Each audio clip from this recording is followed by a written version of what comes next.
আমি বিশ্বাস করি ট্রেড পলিটিক্স করা মানে এই নয় শুধু এই ট্রেডের জন্য, বাট মানুষের জন্য করা। এই ডিজিটাল বাংলাদেশকে স্মার্ট বাংলাদেশ এবং দেশকে এক্সপোর্ট করবে তার প্রত্যাশা ব্যক্ত করি এবং মনে করি যে বেসিস স্মার্ট বাংলাদেশ করার অগ্রণী ভূমিকা পালন করবে। আমাদের অর্থনীতির সাইজ অনেক বড়, এখন এক সময় ছিল এটা 70 বিলিয়ন, আজকে এটা 500 বিলিয়ন, এটা ট্রিলিয়ন বিলিয়নের দিকে এগিয়ে যাচ্ছে।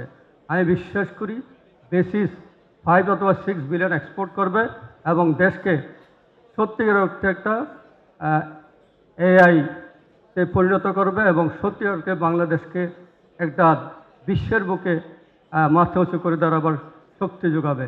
আমি বিশ্বাস করি এই সমিতির নেতৃত্বে একদিন বাংলাদেশ স্মার্ট বাংলাদেশ মানে প্রধানমন্ত্রীর যে রূপরেখা সেই রূপরেখা বাস্তবায়ন করবে।